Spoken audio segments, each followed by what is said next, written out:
Good evening. All right, this thing works. Okay, this is a great crowd. We appreciate your coming out and joining us for this community meeting to give you a little bit more background about the undergrounding and answer some of your questions that you're going to certainly have on this. So, with that, I give it to Mr. Manager. Are you ready to roll? Okay.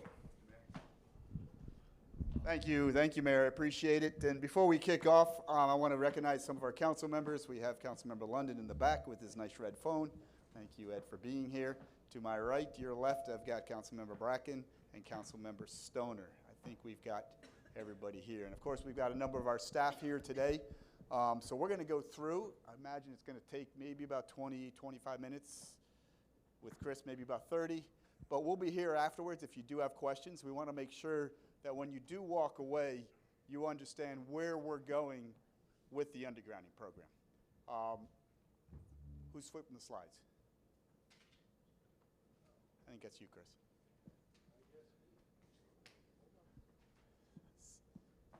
So what are we going to talk today? First thing we're going to give you is, I think just click the computer. First thing we're going to give you is just an overview of the Resilient Infrastructure Program. I want to make sure that we put this whole thing back into context as to why we're trying to do this and give you all the things that we're doing to address, ensure that our village is safe and secure. Next, we're going to have Mike Huda come up.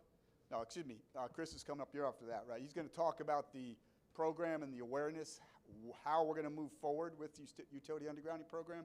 And then lastly, Mike Huda is going to talk about each one of the individual projects as you see listed up here. We have 3 separate projects that we're going to move in certain order and in certain ways. So Mike will talk about that in detail. So next slide, Mike.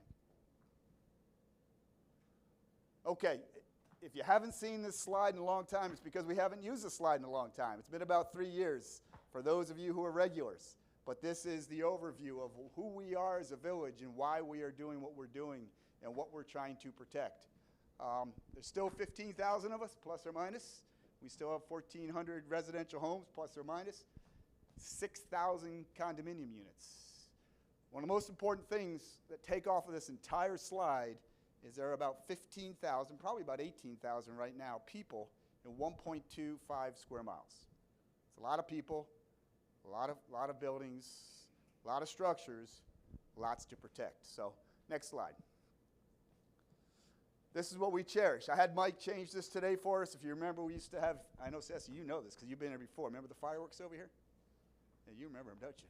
I think you were there that time. So, what we wanted to do this time is, because we're talking about undergrounding, is show you a couple pictures of the aesthetics of the village and trying to, because that's one of the most important, one of the things that's very important and what we're trying to achieve is that we create an environment where we don't have these overhead lines. And we'll go through and talk more about that as we go. Next slide. Ceci, you could probably do this by heart. So one of the constructs that we do that built up this Resilient Infrastructure Program is doing an analysis of the threats. That's over to your left.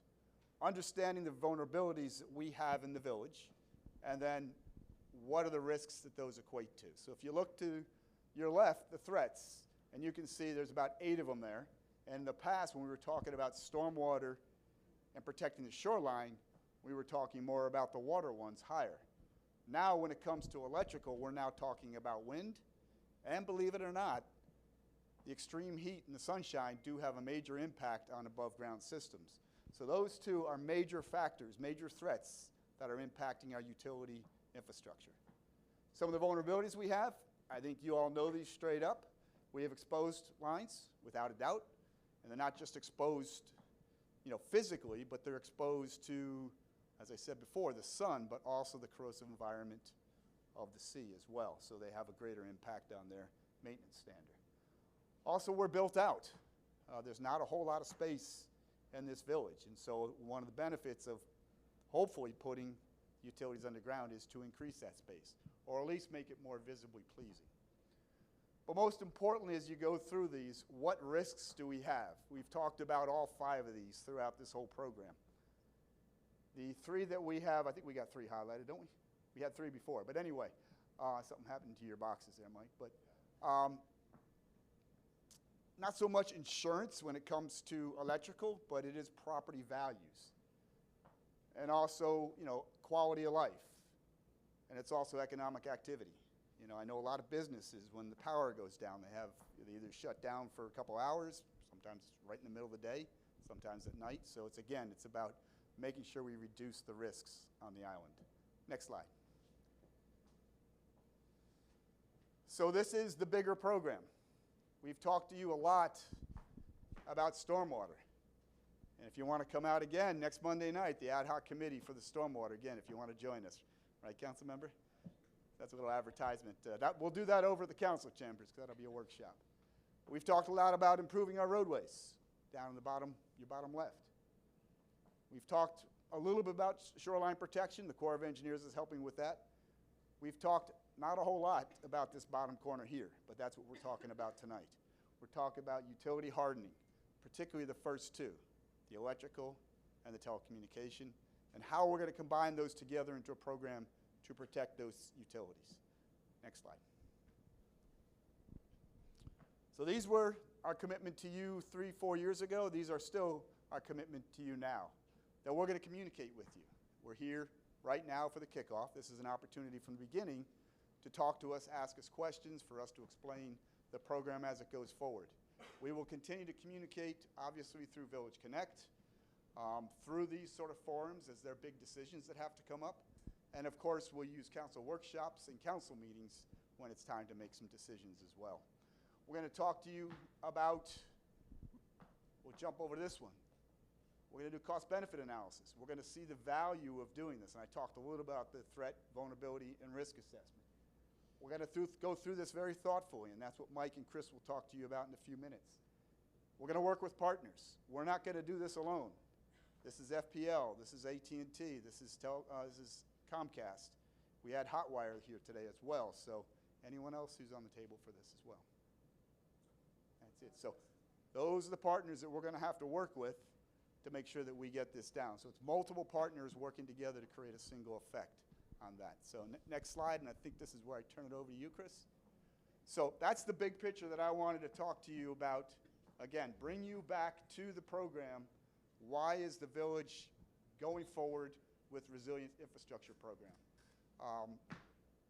We love this island. It's a place we want to protect. A lot of people in a small area, and we're hearing over and over again, particularly when it comes to utilities, let's do something about our power. Let's make it more reliable. Let's make sure it's something that's resilient going in the future. So that's what we're going to do today. Chris, you're going to kick off the next part. Then Mike's going to go into the details. Thank you, sir. So for those of you that don't know me, Chris Random, the Public Works Director here at the Village. So what are some of the considerations that we looked at for the undergrounding of the utilities? The reliability of our system, how often we get power outages, the maintenance and repair, how quickly they can come out and repair some of our systems and keep it running for us. Post-storm restoration, we did take that into account. We want to know how quickly they can come out after a storm and get us back up and running. One of the bigger ones was aesthetics, and this we heard from you, the community, what you wanted to see or what you didn't want to see, those overhead power lines. We looked at the cost overall of the project going across the entire village and the complexity and how long it would take to go through this process of undergrounding the village in the zones. We broke the village down into the 8 zones. And here's some of the history, which many of you have been around for the entire history of it. Started back in August of 2016 with WGI when they prepared the underground utility feasibility study. Advanced to 2018 when Kimley Horn looked at the underground master plan. And in 2024, we had FPL go out and do the Zone 1 designs, or kick off the Zone 1 designs. And in February, they completed the designs. In September, you might have heard we kicked off for Zone 8, which is a smaller component. You'll see this later in the slides with where these zones are at. Some of you may have already seen or know where these zones are. In December of last year, FPL completed their designs for the Zone 8 undergrounding. And next week, we're going to ask the council through a resolution to authorize the manager to move forward with zones 2 through 8 for undergrounding.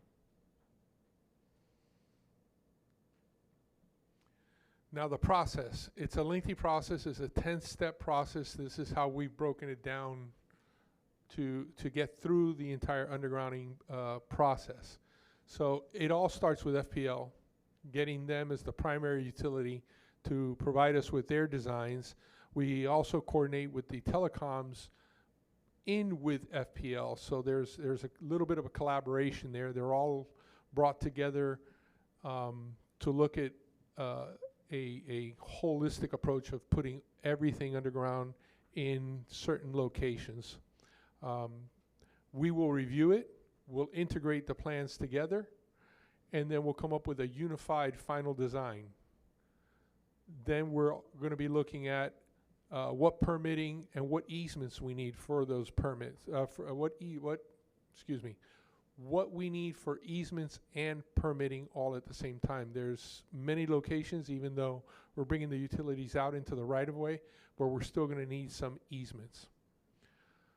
We're going to go through the procurement process of hiring a contractor to come out and put all of the conduits down underground. Some of the companies, FPL, will provide certain components. Some of the companies want to pull their own wires, for example. So we're going to work through that process.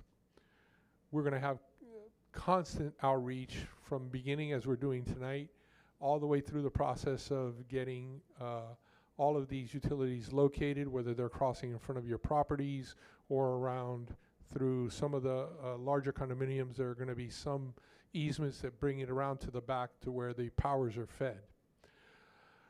We're going to go through the permitting with the contractor that we've procured, whether he needs additional permits for MOTs or dewatering or any additional permits that may be required.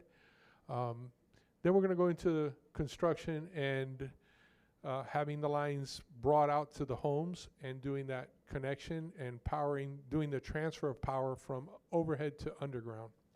Once that power is transferred, once the utilities, the other telecoms have been taken off the poles, then we can come out and remove poles. What will typically happen is FPL will come off first. The pole will be what they call capped, or the top part of it cut. Then Comcast and AT&T come and remove their facilities, and it'll be undergrounded, and then the pole gets removed. These are some examples of what we're going to see. In the picture over here to the right, a hardened pole, you see the existing pole.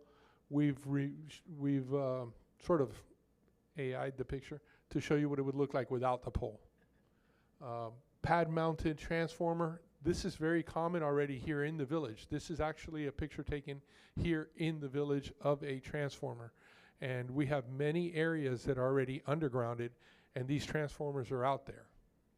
You may not notice them. They tend to blend in a lot, and some of them even have some landscaping placed around them. That particular transformer also has what's called a handhole next to it. In the bottom, this is a Vista cabinet, which is more typical for the commercial sites. You won't typically see something that large back in the residential areas. Some additional infrastructure pictures, handholds. Again, I said there's some of these transformers that have landscaping around them. FPL does have a certain distance they want kept. The front of them usually has to be kept open. And then in the bottom, you see some of what the telecom companies will have, their pedestals. You guys might have seen some of those in the past in other areas. There are locations where FPL will want these transformers elevated, and the top pictures kind of give you an idea, a rough idea of what we're talking about when we say an elevated transformer. The picture here to your right, a pad-mounted transformer is the standard on a standard concrete slab. This is exactly what you'll see. If it's elevated, they will come in and they will put it on a taller slab.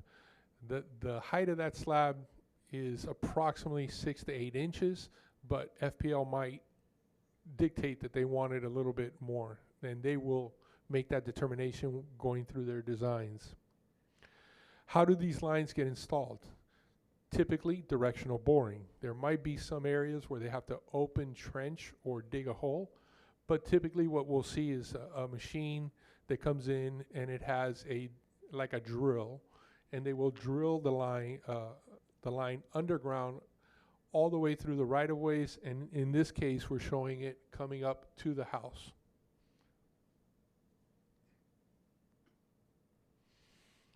So what we see over here to the left is what we see right now in the village.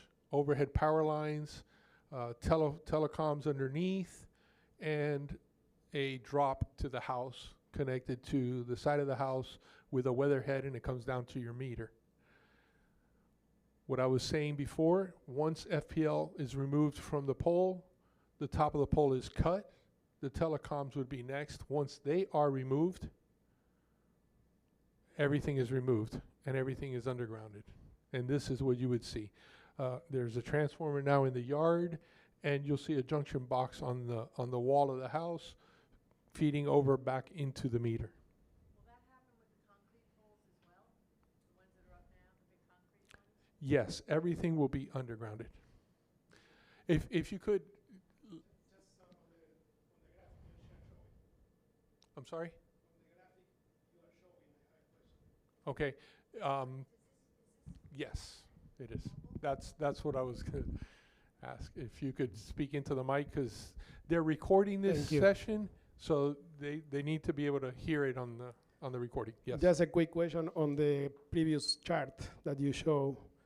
We have many houses, if not most, already undergrounded from the house to the pole.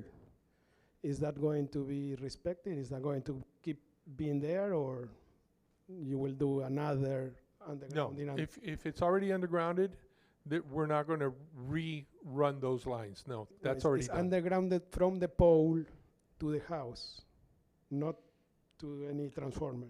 If you have undergrounded on your own from the pole to the house, that line already exists. FPL already has that information.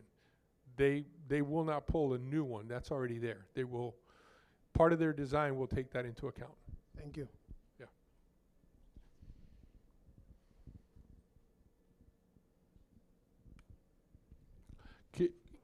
If you would allow me to get through the slides, and then we'll take all the questions at the end. That'll make it a little easier for the recordings. So the residential impact. You're going to have equipment in the right-of-way. We're going to have a new connection to your house, that junction box that I spoke of. You're going to see a temporary, when we say temporary power outage, typically FPL can switch that power over, and we're talking almost minutes, but less than 30 minutes to once they have all their infrastructure mounted on your house, the junction box, the wires are run, they will transfer that power very quickly. And you would be notified ahead of time that this is occurring. There is a potential that your existing electric panel might need an upgrade, but that's going to have to be reviewed afterwards. When we're going into this process, you'll be notified to go back and look into those panels. You would have to get an electrician to come out and look at it and go through that process. Easements for the undergrounding. As I said before, there are select properties, select locations where we would need some easements. And the weatherhead that comes up where the existing lines, overhead lines come into your property, those weatherheads are might have to be removed, or you might want them removed. You might not want that aesthetics of coming through your roof. That is at your sole discretion. The directional boring I spoke about, and the landscaping and construction debris. These are some of the things you'll see. Obviously, these crews will be coming through your neighborhood. They're going to be with a large machine. There might be 3 or 4 trucks, and they're workers.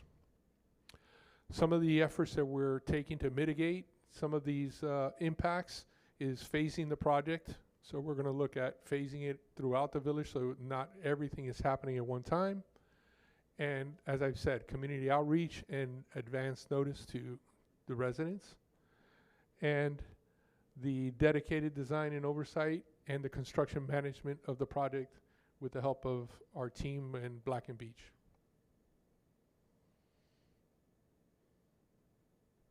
And I'm going to turn this part over to our project manager here, Mike Kuda. Thank you, Chris, and thank you everybody for attending today. I hope that we're going to be answering a lot of questions and looking forward to a little dialogue afterwards. My name is Mike Kuda with Black and Beach. I'm the Resilient Infrastructure and Adaptation Program Manager. So I'm sure some of you have seen me around before. We do more than just the stormwater. And today I want to talk to you a little bit about the projects that we're planning throughout the village. So this map here of the village is showing basically a little bit of existing conditions. Everything in purple has already been undergrounded. This is primarily in the condo area and then in some of the islands. So if you drive around in some of these areas, you'll notice that they have some of the transformers, pedestals. To be honest, I drove around today. I've taken pictures before.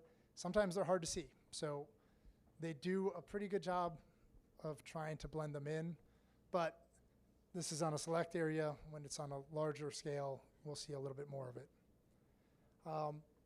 We're familiar with Zone 1 from the stormwater.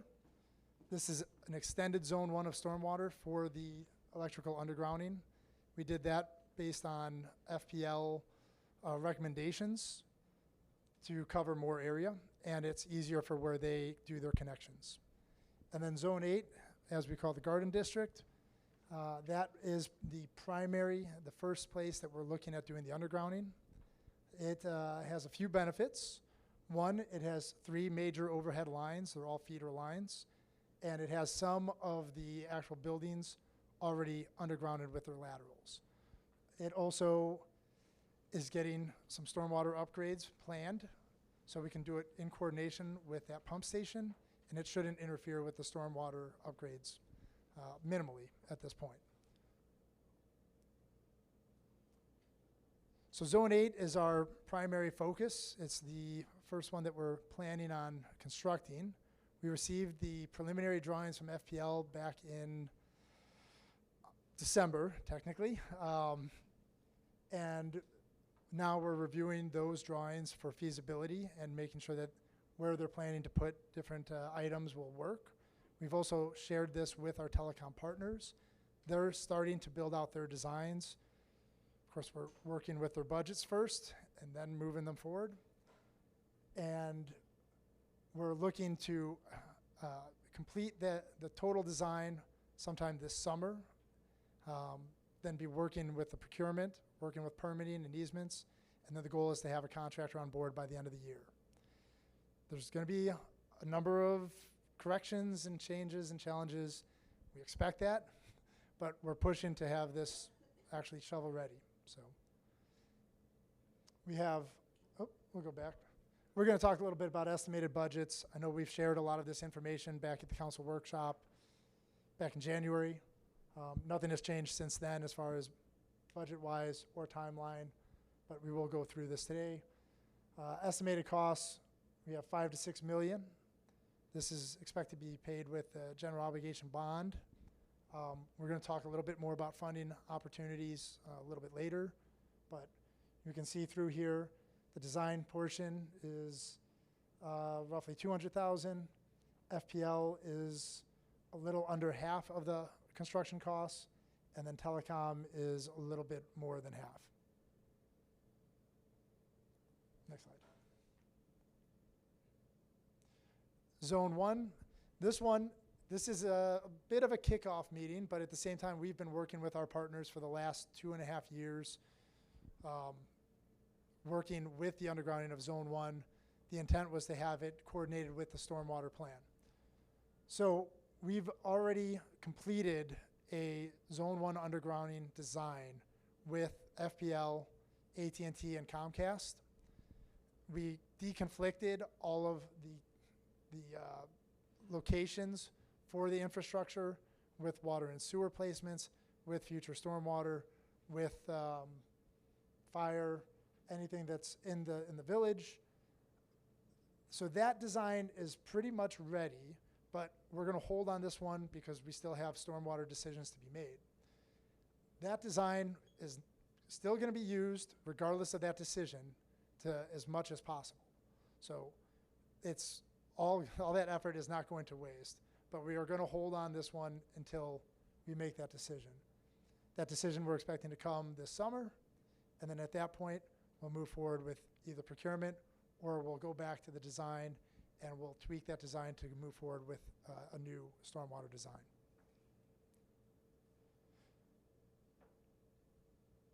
And now here's the remainder of the village, which is zones 2 through 7. Right now we have this as one project.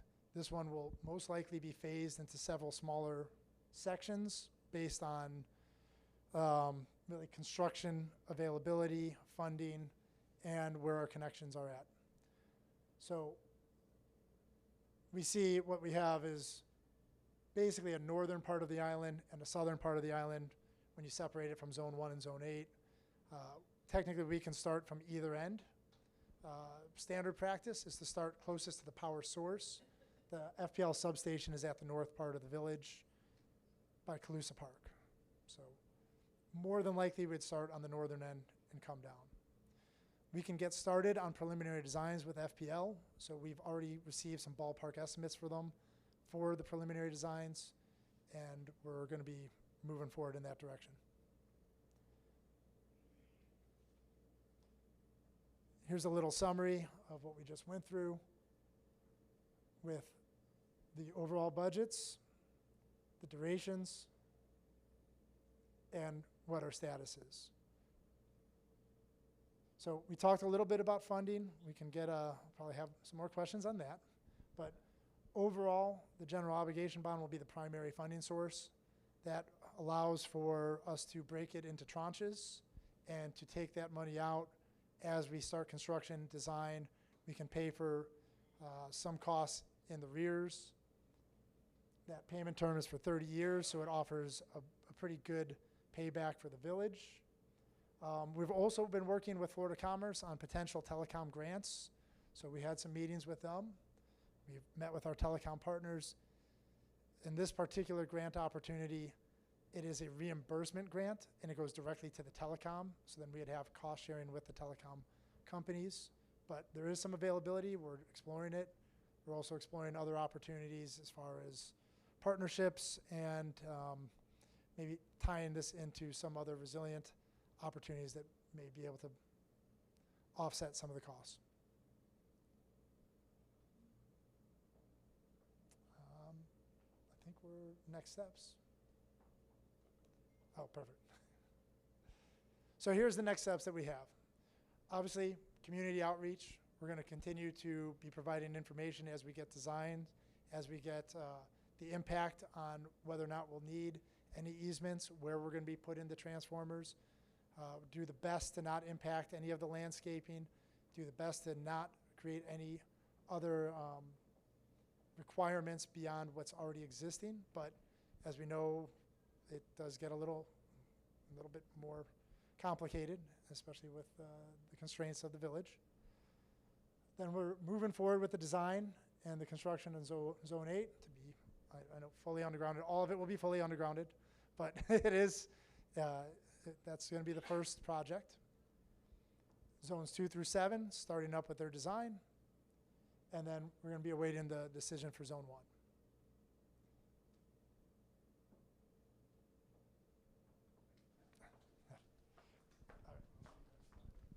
You can cheer. Go ahead. We did that in 33 minutes. Very good, guys. So what this does, it gives us an opportunity to go back to you and ask questions. I know I saw some hands going up in the middle, and I appreciate you letting us go all the way through. Hopefully we answer most of your questions during the presentation. If not, this is your opportunity to come forward. Heather, if you want, you want to run that around?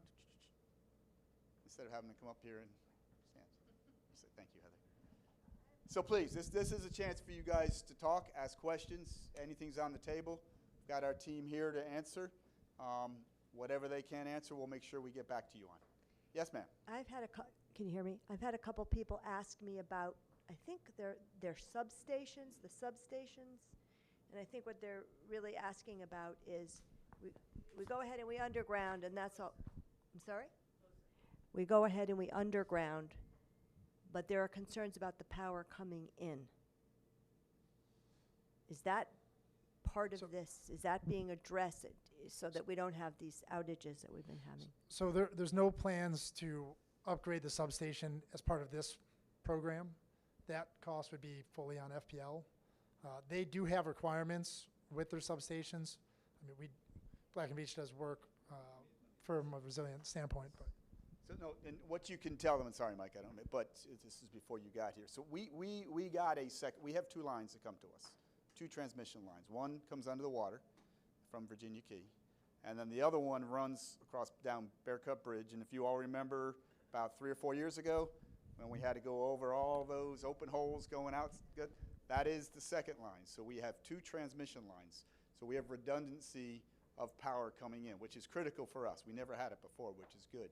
Right after that, they did an upgrade to the substation in Calusa Park. So we are where FPL believes we need to be. Our issue is not power coming into the village. Our issue is either with vegetation hitting the lines, and obviously undergrounding will address that, or with issues with equipment. And we faced both of those. It's about, Chris, 50-50? Our outages are about 50-50 on equipment and vegetation interference. Good news is underground, no vegetation. Other good news, new equipment, because that's what we'll get when we underground, fewer equipment failures. So rest assured the power coming into the village is good. Yes. We can improve what's in the village. That's what we're trying to do. Yes, Ceci. When you call FPL, we certainly get a lot of outages. We certainly get a lot of outages. And last year, multiple and for a long, not 30 minutes or sometimes 6 hours, even longer than that. When they say main line, what does that mean? I would imagine, I mean, I can't speak for them, but I imagine they're saying the feeder line. You know, yeah, so we've talked, no, not transmission lines. So there's three, for lack of a, so you have a transmission line. Those are the ones that go to the substation. And the substation brings down the voltage, and it comes through what's called a feeder. You don't want to touch that feeder, because that's got a lot of volts coming through. Those are the bigger lines that you see, and that goes through certain portions of the village. And then you have lateral lines are the ones that go down the smaller streets. And most likely goes to most people's houses. Some people pull off of feeders, but almost everybody pulls off of a lateral line. I'm guessing what they meant to you, again, I can't speak for them, they probably meant the feeder. Which that's bad, because that means it affects more people. A lateral line probably only affects the people on the street. A feeder can affect whatever that feeder feeds.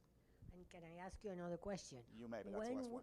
When you arrive to the total amount of the project, how do we pay, we taxpayers, how do we pay? So yeah, it was up there on the slide. So we're going to use primarily the general obligation bond, as you know, and we have $100 million authorized to use under the general obligation bond.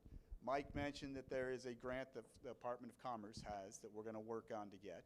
We're obviously going to continue to look for other sources, but the bond is going to be the primary funding source. When we issue a bond, we'll probably, as they mentioned, do it in tranches, because we have 3 years to get the work done once we issue a bond. So we want to make sure we time it properly. That, whatever we put out, let's say the first one is $20 million. that will then be put on a separate millage line, and you'll see it as a separate line on your tax form. So whatever that amount is, it'll say, and if we do it 3 times, you'll probably see Key Biscayne GOB 1, Key Biscayne GOB 2, Key Biscayne GOB 3. And so you'll have your standard millage that we do, every year, and you know what we do to do that. And then you'll see separate lines. You may see it if you go back to your tax bill right now. I would imagine the county probably has one, and probably the school district has one too. If you go in and see those separate lines, you can see it now, and that's what will be on your tax bill going forward. Yes, Tom?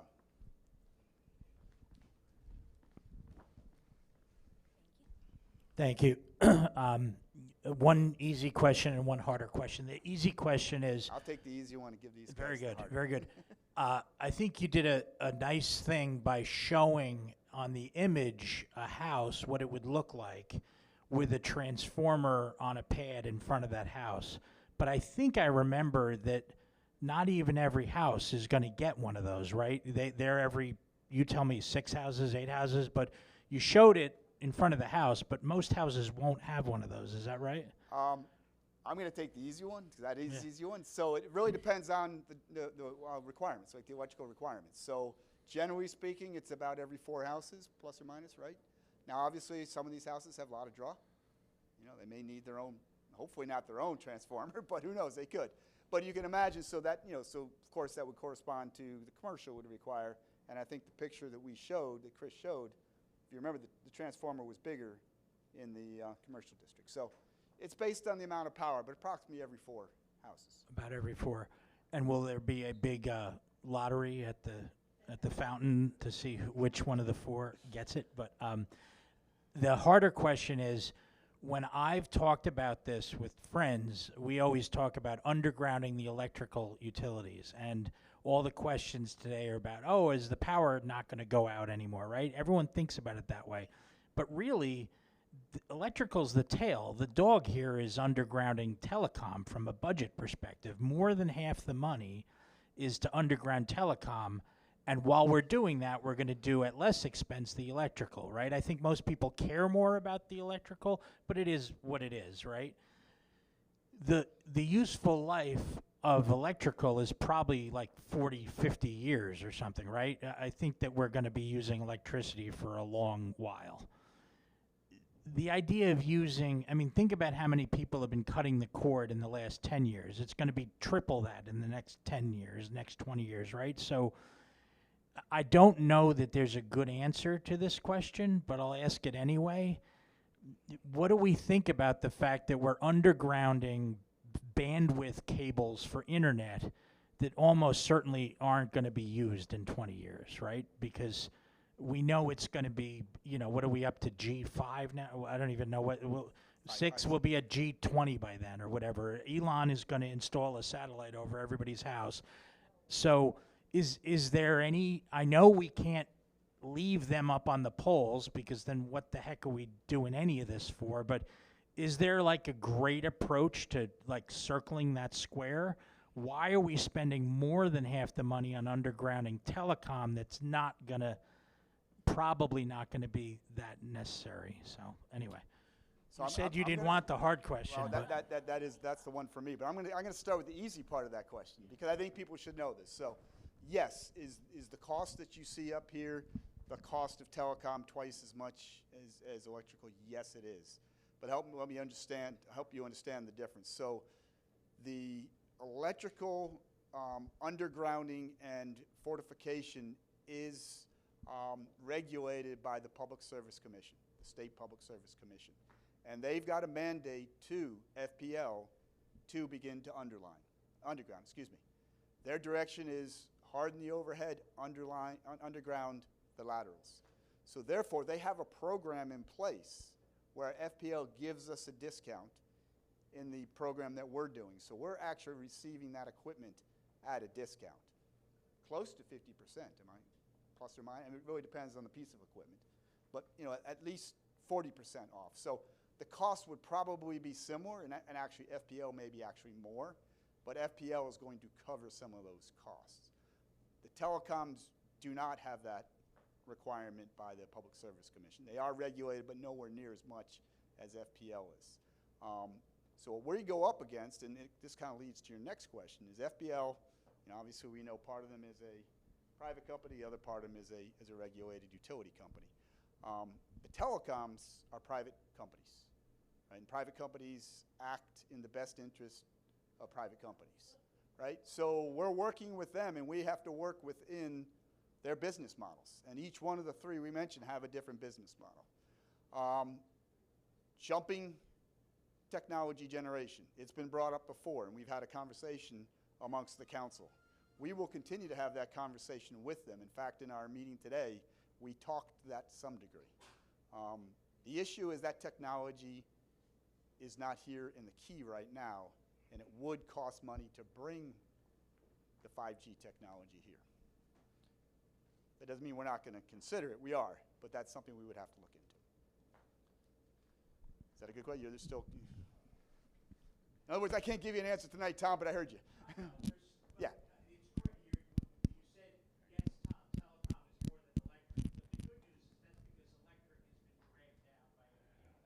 Yes.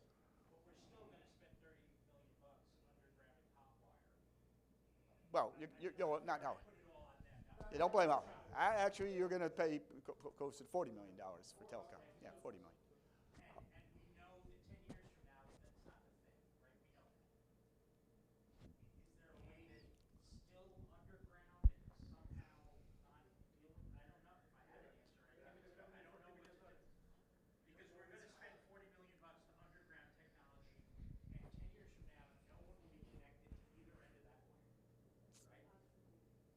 Yes, but no. Your 5G or 6G, 7G, 8G, whatever it's going to be in 20 years, who knows what it's going to be, will still have to get to your house, right? So there are going to be towers. There are going to be pedestals. You've seen the 5G pedestals before. There are going to be ways that you have to go do a receiver that gets in your house.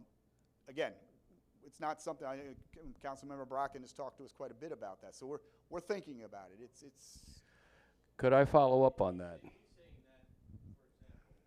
Hello?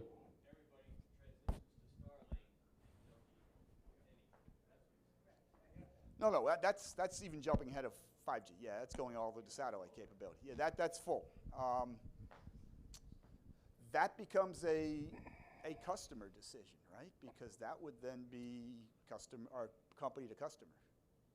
Right? That would take the right of way completely and totally out of the whole environment.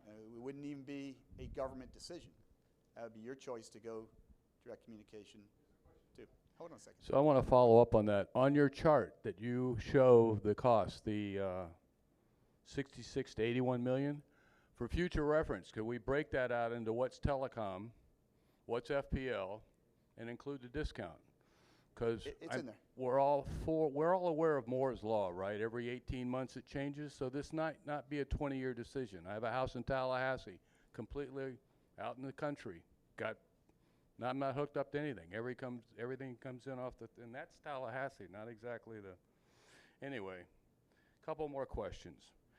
The bond issue, has any modeling been done that shows how this would be paid for if it was by enterprise zone or special tax district? It's traditionally something those that use it the most pay the most.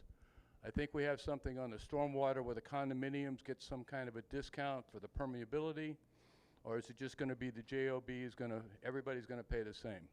Right now, our funding mechanism is the GOB. Okay. We had problems in some other undergrounding issues where you mentioned that you're going to bring it to you're going to disconnect the weatherhead overhead, but you're going to bring it up to the ground and tie into the existing meter. But you mentioned there may be issues with the panel. So as you know, if you upgrade your service, the code requires that everything connected to it be upgraded.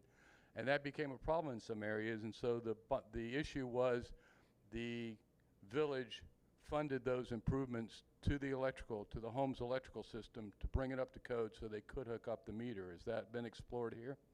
It was actually, I think, mentioned in the original report that's something that needed to be explored. Right now, that is not part of the costs Now, if that's something that, you know, we want to consider and, you know, the council wants us to look at, we would, but right now, that's not part of the cost. What did you find it was in the Gables? How was that issue addressed? I understand it's an ongoing thing right now.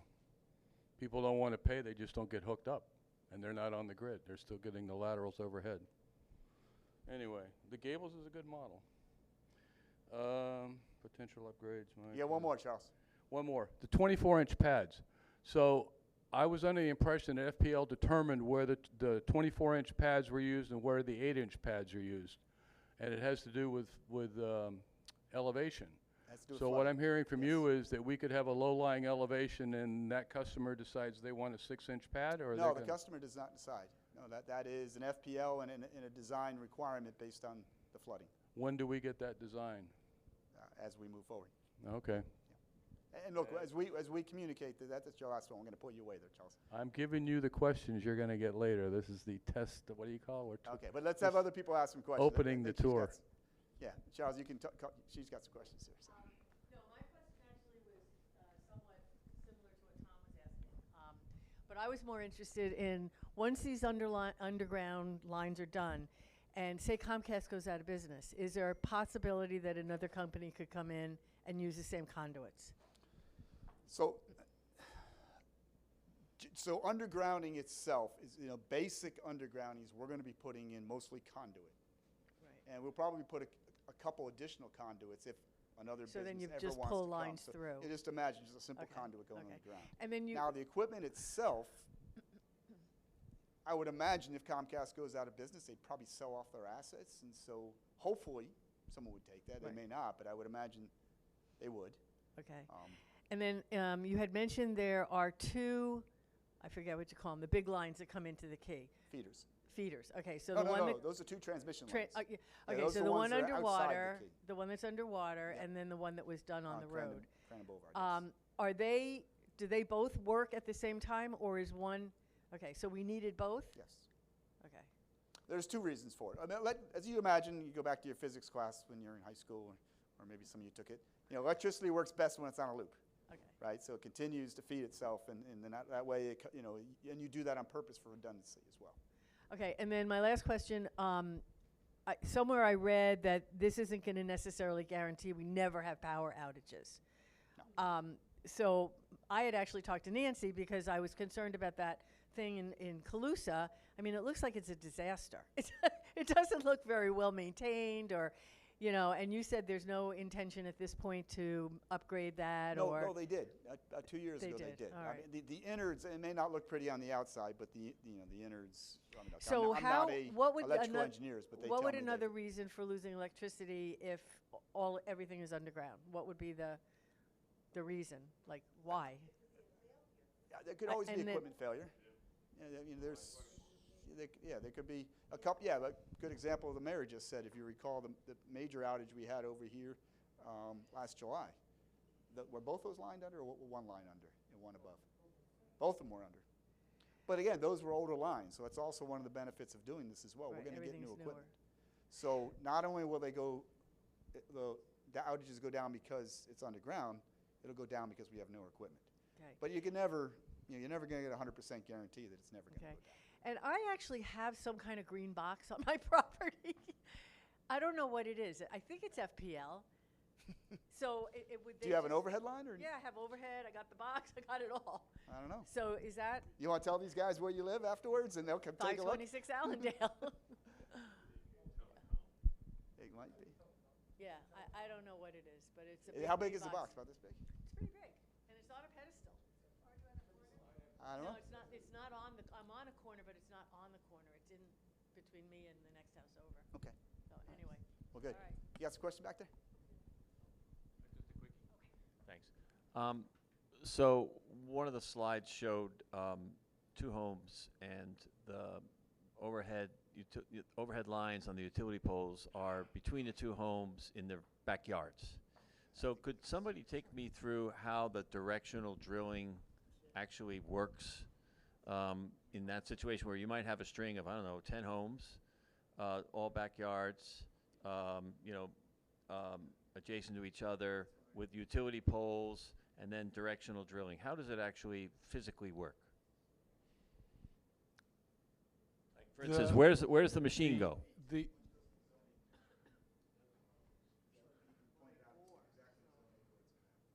okay, so most likely, they would set up their machine on a corner, okay? And in that little drawing, you saw the machine that I was showing earlier. That would be set up here. And the easiest way to describe it to you is it's a drill. It's like a hand drill. It has like a 6-foot rod. He goes drilling, and they go adding sections. The machine automatically adds a section, and it goes drilling through. And while it's drilling through, it's also feeding the conduit at the same time. So it can run, they can run sections, the larger machines can run sections that are thousands of feet long, okay? And they're gonna go from what's called a handhold to a handhold. So there'll be a box in the ground, they would have dug a hole, and they'll bring the lines up, and then they'll put the square box around it.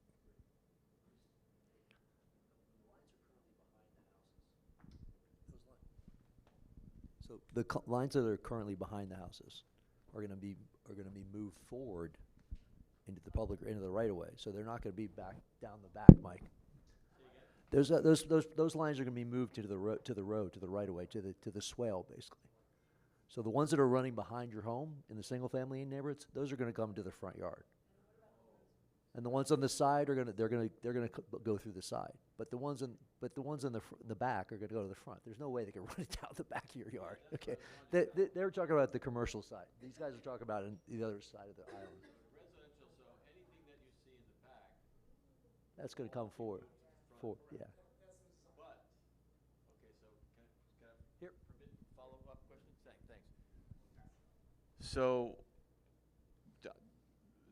there are some homes, mine one of them, currently has a conduit underground that goes to the pole in the back. So, take me through what happens when the conduit is run in the front. Who connects the existing conduit to the pole now to the front?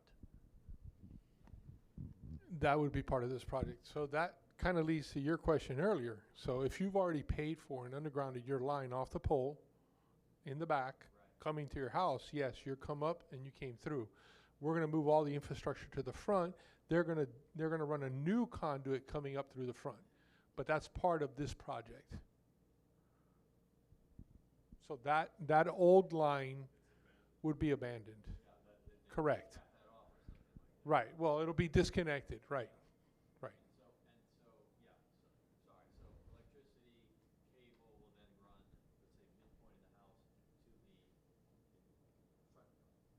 Yes. It'll be wherever your meter is from there to whatever junction point they have in the right of way to go to that transformer. Yes.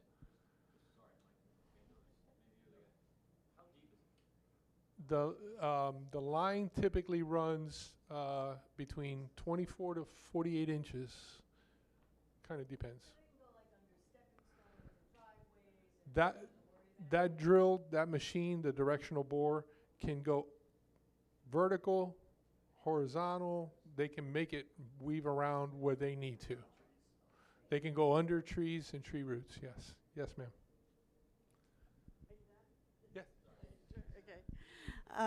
My question has to do more with funding. So I have a couple questions on this. This is probably for you, Steve. So one is FPL already charges FPL customers for storm hardening. That's statewide. This year it went up by $12. I think it's an average like $150 per year for customers.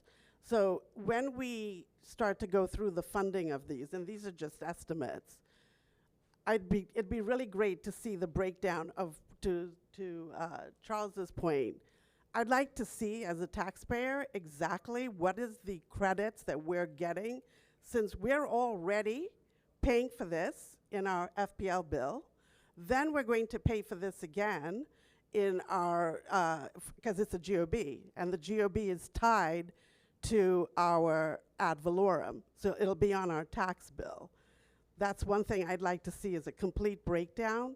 The second question that I have for you is, did the cable companies Because back in 2018, when the task force was up and running, they weren't, at that point, they weren't into undergrounding. They wanted to stay up on the poles. Were you able to get them, and I'm talking also the telecom companies, did they all agree now that they will go underground?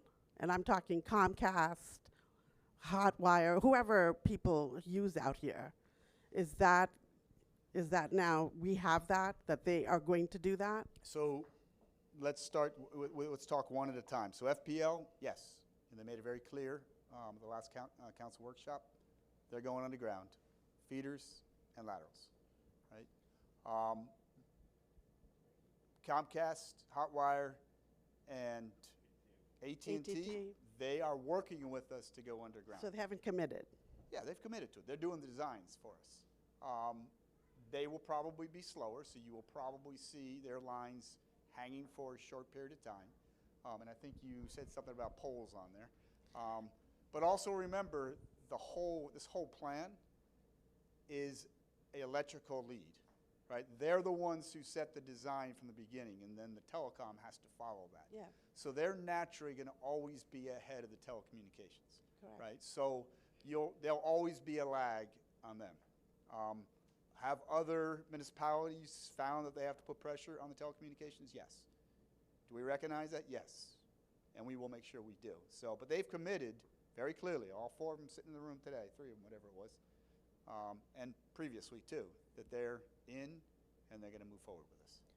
Okay, and then going back again to Back funding. to the original one. So, Okay, so back to funding. so Louisa, you Wait, Steve, Well, my you're turn. gonna add more to Nope, it. nope, That was my already turn, pretty my turn. complex. Okay, so the GOB, I think Charles asked you, how was this going to be funded? And you said GOB. Primarily, He yes. asked you if it was going to be structured, the payment, like we've structured stormwater. And stormwater, and I'm not going to get into the technicalities of it, but it gives condominiums credit for the service. And with this undergrounding, since as your chart showed, most of the pinkish area is condominiums are undergrounded. That's a fact. We've known that since 2018. My question is, are we deviating from something that the town of Palm Beach figured out, which was they took this to court, undergrounding had to occur, but they gave the condominiums a credit. Are we not going to do that at all? So back to stormwater. So stormwater fees are calculated based on impervious materials. Yeah. And as you imagine, a condo on top of a condo on top of a condo doesn't have as much impervious material. So that was the calculation. There's no discount in there. It's calculated based on impervious materials. Right now, in terms of how we're going to fund this project, it's going to primarily be general obligation bond, which was approved by the citizens, was it back in 2021, and with the intent of doing stormwater, protecting the shoreline, and undergrounding utilities. And in that cost, the laterals from what was the pole going into people's houses, is that the bond is going to pay for that? So homeowners will get that. Well, whatever funding we get, we'll pay for that. So we'll pay for The that. bond will be the primarily funding, yes. So the only thing that single-family homeowners would have to worry about is if they have to do an electrical upgrade. Other than that, If they have to upgrade their panel, yes. yeah, because the discussion before was a little unclear, but I'm talking 2018, 2019, was whether homeowners would have to pay to get the lateral into the house. And now we'll take care of that for them. That is part of the Okay. FPL program. Yes. Thank you.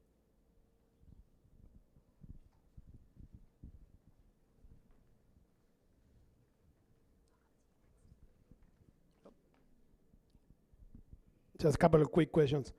Are the preliminary designs available for the public to review, to see? The slides? No. The Oh, preliminary designs. They're available. Where? We have How? them. Where? Who? We have them. How do I get it? Ask us. We'll talk to one of these guys afterwards if you want to take a look at it. Okay. Yes. Second, piggybacking on his question, the lottery, is there a criteria, defined criteria, objective criteria of in which houses you are going to put this equipment? No, this is going to be village-wide. We're going to do the complete. Yeah, but we are saying that one every 4 houses. Oh, you talk about the transformer. That's a calculation on the load and the distance in which the lines go. That's all based on the calculations. So is there an objective criteria, or is it Yeah. lottery or No, influence or It's all, look, we got is- engineers doing this design. They're just trying to figure out the best way to optimize the lines. I'm not that sure. I mean, not the lottery, but I mean there will be some discretion.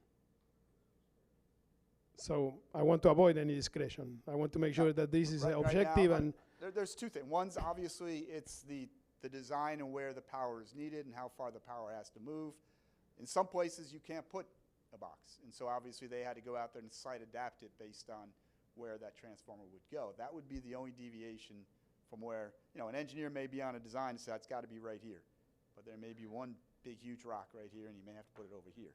That's the only thing that would change it, is what's actually at the site itself. okay, one final. The front of the houses, all of them have water incoming, right? And sewer. Mhm. Is this going under them? Yeah? How deep? Because you said Yeah.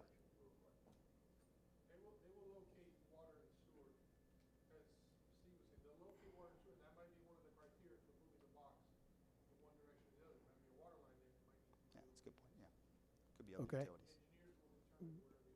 but also the depth. You said 24 to 48 inches, and sewer goes much lower, Yeah. and water goes.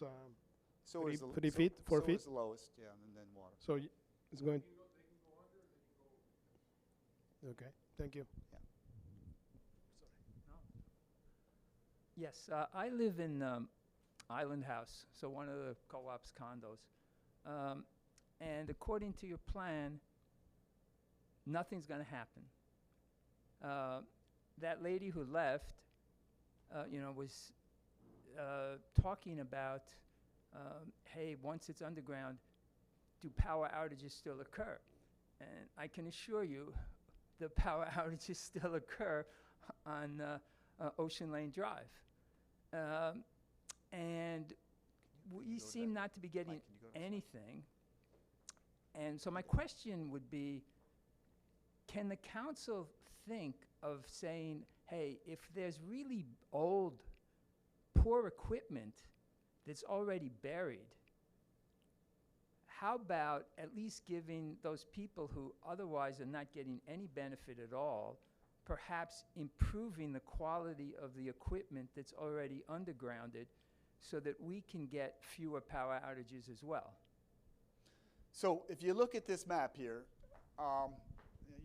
you're talking about up there, right? So the purple is almost entirely private property, and that was a choice that was made by the condominiums to do that. You see the yellow part, that's Ocean Lane Drive, and it's not all public, but those lines will be replaced. I don't know why you're going down, but those feeders coming into the Island House are going to be replaced. So if the problem is the feeders, that'll address it. If the problem is from your box to the Island House, that'll be an Island House responsibility. But you can see there's quite a bit of work to be done for the public portion to come to not just the Island House, but all the other condominiums up there in the northern part. Okay, so just to follow it, I couldn't see that. To me, Island House would have been clearly in the purple. No, you guys are in the, Therefore, if they're yellow, can you add streets in some way? what's that? Can you add streets a little bit? Oh, they're in there. They're just, yeah. This light's not that good. I mean, we could give you a paper copy if this thing doesn't make it as clear as. But on a piece of paper, you can see the light. The streets are here. You just can't see them. Yeah, but they're up there, and you can look at it. And we may have a paper copy he can look at afterwards. Yeah, no, and we have paper. This thing is not the clearest right here. But yes, we can get you a copy of that. So any other further questions? Any other further questions? No? Okay, so anyone who still has a number of questions, I think there are a couple of you who do. We'll be here for about 10, 15 minutes more. But I want to thank you guys for coming out. This is just the beginning, all right? So we're going to be coming back to you periodically as we move forward. Please continue to ask questions. If we're not answering your questions, please ask for clarification. This is complex. It's not going to be easy. It's going to be a process going through. We're going to need your feedback as we go out with these designs and taking a look at it. As we get more detail, we're going to want your feedback. So I want to thank you all for coming tonight. Please keep the lines of communications open and have a good night. Thank you.